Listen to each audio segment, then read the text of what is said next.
belum sampai maksimal. Ini baru 50%, belum mencapai 100%. 2-3 hari ke depan akan ada lagi ujian terhadap Anies. Silakan nanti baca. 2-3 hari ke depan. Infonya saya sudah dapat. Dan ini akan kita lewati sebagaimana ujian yang kita hadapi di Formula E. Aspal tidak kita dapatkan, izin rekomendasi barang keluar setengah mati, dan akhirnya itu alhamdulillah sukses. Komisi Pemberantasan Korupsi sedang mengusut kasus dugaan korupsi di Kementerian Pertanian. Saat ini masih proses penyelidikan. Informasi yang diperoleh, Syahrul Yassin Limpo selaku Menteri Pertanian bersama-sama dengan Sekretaris Jenderal Kementan Kasdi Subagio dan Direktur Alat Mesin Pertanian Muhammad Hatta diusulkan menjadi tersangka. Rencana penetapan tersangka ini berdasarkan ekspos yang dihadiri oleh seluruh pimpinan KPK. Syahrul beserta 2 anak buahnya diduga telah melakukan perbuatan tindak pidana korupsi sebagaimana dimaksud pasal 12E dan atau pasal 12B Undang-Undang Nomor 20 Tahun 2001 tentang perubahan atas Undang-Undang 31 Tahun 1999 Undang-Undang tentang Pemberantasan Tindak Pidana Korupsi. Yang ketiga adalah kebenaran yuridis. Seperti apa legal standing yang harus dipakai, menilai atau tidak. Yang ketiga adalah kebenaran kultural. Kebenaran kultural, saya orang Bugis, Makassar punya pendekatan-pendekatan kebenaran. Kalau itu teriakannya untuk rakyat, untuk bangsa, untuk negara, partai kedua. Dimanapun kita berpijak, itu yang tidak boleh hanya kepentingan kita atau hanya untuk mencari jabatan. Jadi nggak sakit hati, nggak ada sakit hati. Nggak ada. Penyelidikan kasus ini dimulai sejak 16 Januari 2023. Syahrul Yassin Limpo yang merupakan politikus Nasdem itu beserta anak buahnya diduga terlibat penyalahgunaan surat pertanggungjawaban keuangan negara dan dugaan gratifikasi di lingkungan Kementerian Pertanian tahun 2019 sampai tahun 2023. Juru bicara Komisi Pemberantasan Korupsi dan KPK Ali Fikri belum banyak bicara soal kabar Menteri Pertanian Syahrul Yassin Limpo diusulkan menjadi tersangka dalam kasus dugaan korupsi di Kementerian Pertanian. Namun ia membenarkan jika lembaga anti rasuah itu tengah mengusut dugaan korupsi di Kementan. Ali mengatakan saat ini KPK masih dalam proses meminta keterangan sejumlah pihak ikhwal korupsi tersebut. Ini sebagai tindak lanjut laporan masyarakat yang diterima KPK sehingga kemudian KPK menindaklanjuti pada proses penegakan hukum. Ali Fikri enggan mengungkapkan lebih jauh terkait kasus ini dengan alasan masih dalam proses penyelidikan. Itu pupuk juga uangnya di Kementan, dia seperti ini. Kalau PSR itu uangnya ada di Kementan, tidak seperti itu. Uangnya ini ada di mana, Bapak? Wibawa kita juga terbatas di situ, dan itu dikoordinir oleh sekian banyak menteri melalui Menko. Bapak tahu, SK terakhir itu 3 bulan, dan nanti di istana baru saya iakan, Bapak. Perlawanan luar biasa dan harus saya cabut hari ini. However, Tambahkan sedikit, mohon maaf. Artinya begini, maksud saya Panci, mohon pahami juga bahwa dalam rombongan ini bukan cuma Kementan, Bapak.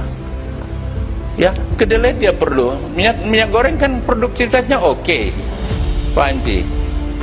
Tapi soal tata kelola kan bukan dari saya. Melihat pangan itu ada 2 orientasi. Ketersediaan saya sudah lakukan. Produksi kita, CPO kita kan 6 juta lebih. Yang selalu dipakai cuma 5 juta sekian. Kalau gitu MDO-nya 20% cukup, Bapak. Nah, persoalannya kan kami tidak sendiri. Maaf, mohon di-sourcing saya supaya Panci jangan bicara lagi. Ya, pancing terus saya ini. Sebelumnya, pelaksana tugas Deputi Penindakan KPK Komisaris Besar Asep Guntur Rahayu membenarkan pihaknya tengah melakukan penyelidikan terhadap Syahrul Yassin Limpo dan 2 nama lainnya. Namun Asep mengatakan jajarannya belum melakukan penggeledahan di kantor Kementan.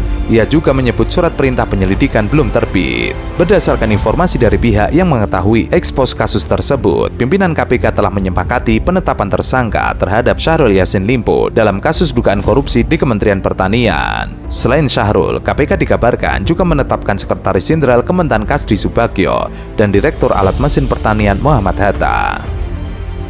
Skandal korupsi BTS terus bergulir setelah Ketua Nasdem Surya Paloh menantang Presiden Jokowi untuk mengusut tuntas kasus ini. Transparansi yang seutuhnya. Sekali lagi saya katakan, transparansi yang seutuhnya. Periksa seluruh yang kemungkinan.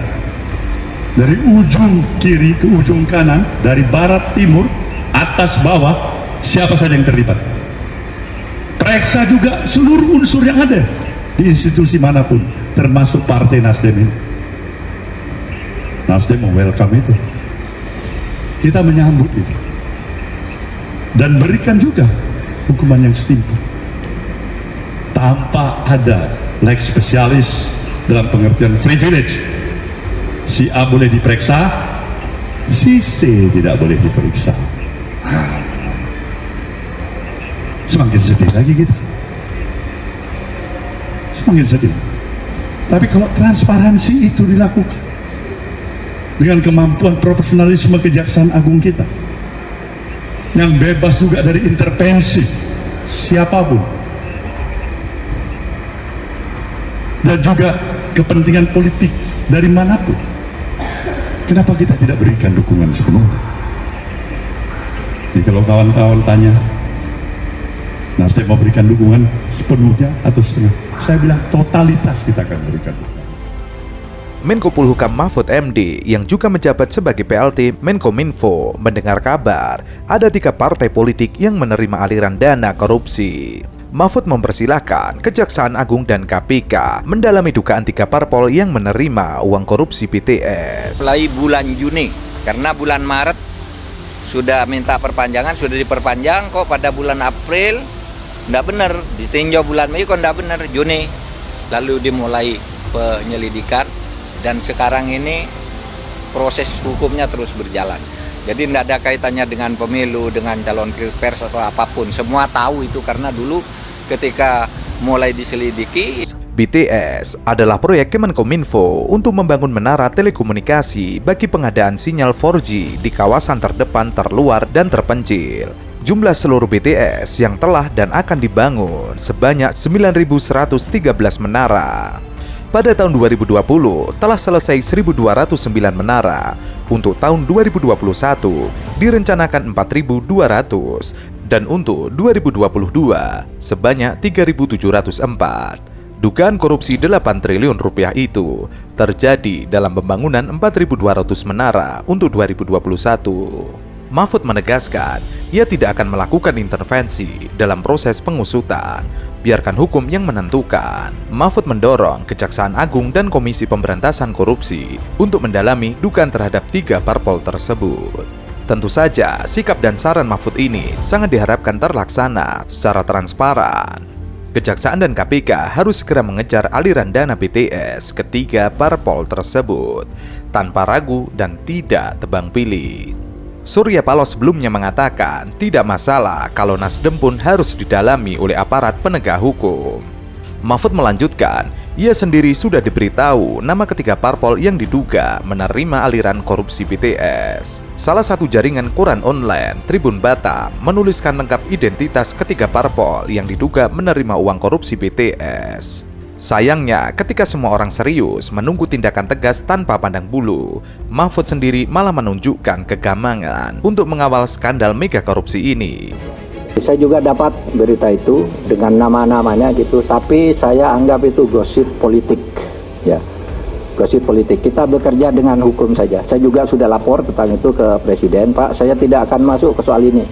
Ini pembuktiannya akan rumit dan mungkin menimbulkan kerumitan politik. Oleh sebab itu saya persilahkan Kejaksaan atau KPK kalau itu di luar angka-angka yang sudah konkret untuk menyelidiki ini. Tetapi kalau saya sendiri menganggap itu sebagai gosip politik yang tidak akan saya tangani secara administratif. Kegamangan dapat dilihat dari diksi yang dipakai Mahfud perihal 3 parpol yang diduga terlibat. Ia mengatakan dirinya dapat berita itu dengan nama-namanya, tapi ia anggap gosip politik. Sementara itu, Ketua DPP Nasdem Taufik Basari menanggapi dugaan aliran dana di kasus dugaan korupsi proyek BTS, Menkominfo mengalir ke 3 partai politik besar. Menurutnya, saat ini yang harus dipegang ialah fakta hukum yang ada, bukan hanya sebatas dari rumor.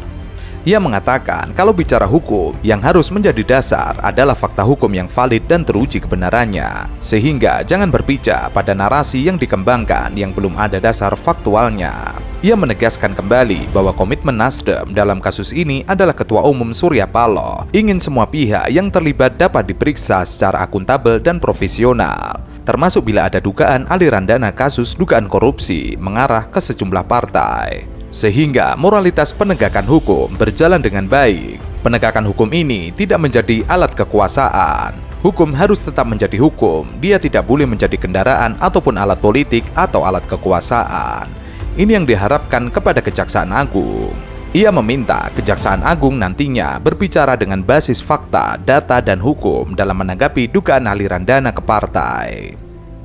Kejaksaan Agung pasti profesional dan terbuka terhadap semua yang berkaitan dengan kasus itu.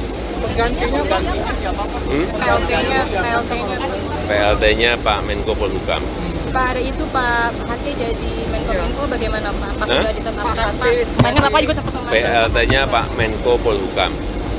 Penggantiannya kapan Pak dilantik? PLT-nya Pak Menko Polhukam.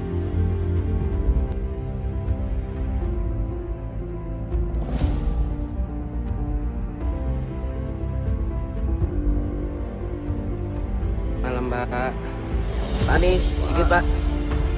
Hari ini datang ke sini, agendanya apa Pak?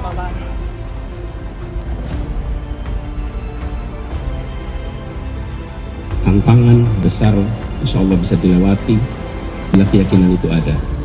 Dan malam hari ini saya menyaksikan dari dekat.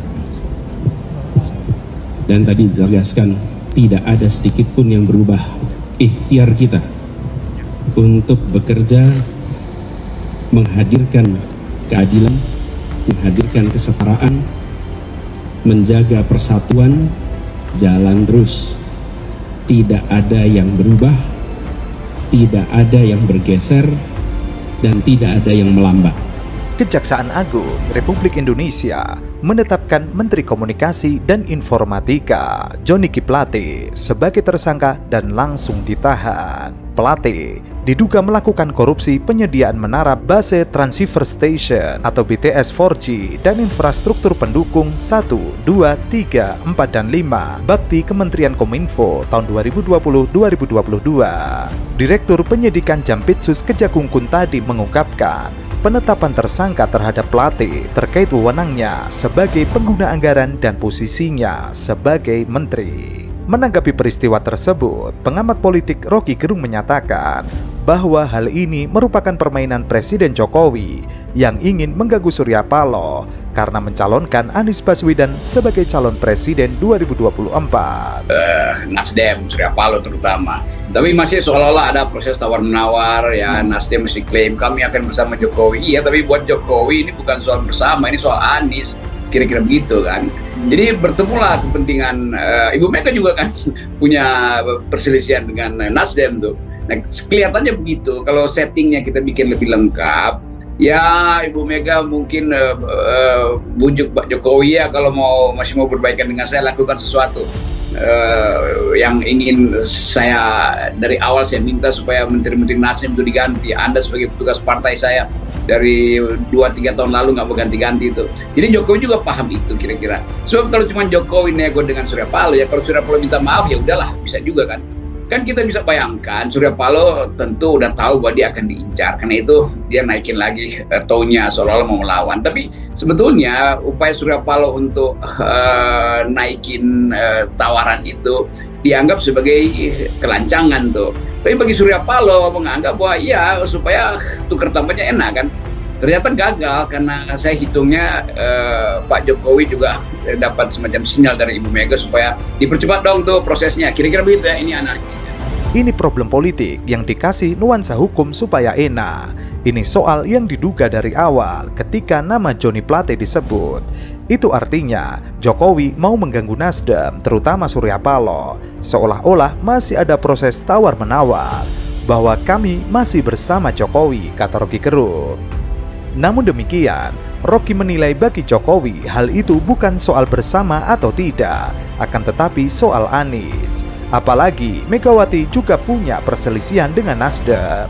Rocky menduga kalau settingannya dibikin lebih lengkap, Megawati mungkin bisa membujuk Jokowi dengan meminta agar Jokowi mengganti Menteri Nasdem. Sesungguhnya Jokowi juga paham apa yang dikehendaki oleh Mega. Sebab kalau cuma Jokowi nego dengan Surya Paloh, kalau Surya Paloh minta maaf, maka semuanya akan beres. Betapa sayangnya Bang Surya kepada Ibu Megawati.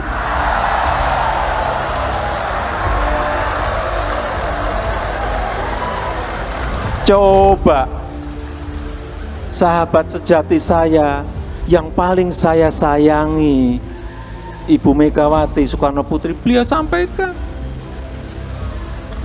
jadi salah besar kalau ada yang menyampaikan koalisi ini sudah tidak rukun. Keliru gede sekali. Kita rukun-rukun saja, nggak ada. Ya kalau pas Bu Mega nggak nyalami Bang Surya, itu kelewatan saja.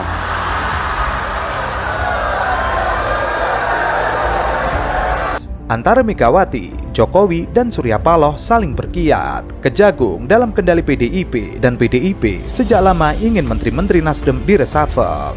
Ketemulah di sini kepentingan Jokowi dengan Mega dalam kasus Nasdem. Kasus ini sama dengan kasusnya Ganjar Pranowo. Ganjar dibarter antara Mega dan Jokowi.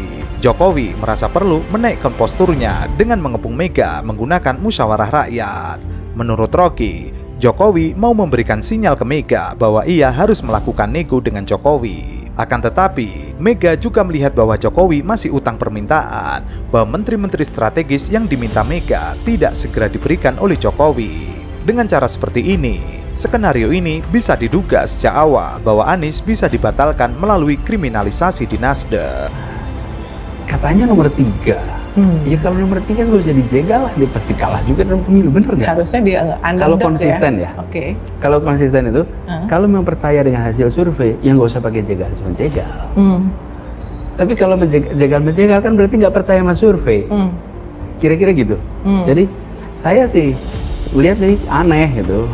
Kok ada percakapan soal jegal menjegal, padahal yang mau dijegal ini posisinya nomor 3 menurut hasil survei.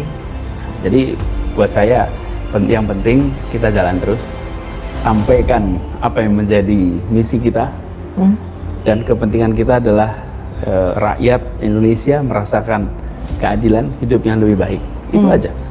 Nanti sambil jalan saya percaya warga akan bisa menilai dengan objektif. Masyarakat kita cerdas, masyarakat kita bisa memilih dengan tenang, dengan matang.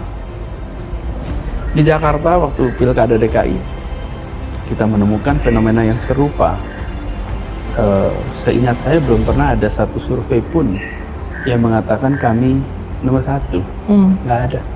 Semua kami nomor 2 atau nomor 3, hampir semuanya bilang nomor 3. Bahkan ada yang melakukan survei seminggu sebelum pilkada, dan sebuah koran terkemuka sekali yang Litbangnya menyelenggarakan itu. Yang Litbang itu sampai sekarang sering mengumumkan itu juga, itu Litbang itu. Dan dulu fatal betul kekeliruannya. Cuman kita kan semua belajar dari pengalaman itu. Urusan survei biarlah itu urusan para surveyor, dan Litbang itulah yang bertanggungjawabkan. Tapi bagian kita adalah mempertanggungjawabkan amanatnya kepada rakyat. Sementara itu, pengamat kebijakan publik Giken Prikinanto mengomentari penetapan Menteri Komunikasi dan Informatika Johnny Jerat Plate sebagai tersangka korupsi. Menurutnya, Plate hanya sasaran antara bukan sasaran yang sesungguhnya. Adapun sasaran tembak yang sesungguhnya adalah pencalonan Anies Baswedan. Sementara itu, Menteri Koordinator Bidang Politik, Hukum dan Keamanan Mahfud MD telah mengingatkan Kejaksaan Agung soal Johnny Jerat Plate. Johnny adalah Menteri Komunikasi dan Informatika sekaligus kader Partai Nasdem yang ditahan sebagai tersangka kasus dugaan korupsi. Tidak apa-apa, hukum harus berjalan. Penahanan itu sudah sesuai hukum. Jadi memang harus diteliti berulang-ulang karena beririsan dengan politik. Nanti kalau ditindak dibilang ini tindakan politik. Karena punya masalah politik, saya bilang hati-hati. Tetapi kalau bukti sudah cukup jangan ditunda.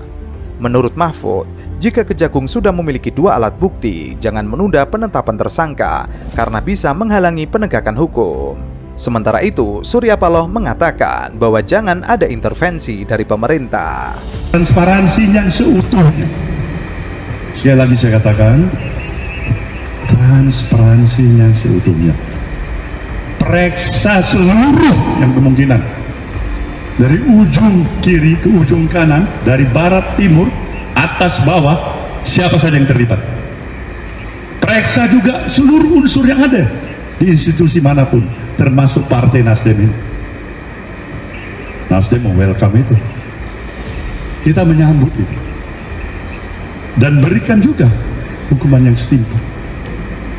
Tanpa ada lex spesialis dalam pengertian privilege. Si A boleh diperiksa, si C tidak boleh diperiksa. Semakin sedih lagi kita. Semakin sedih.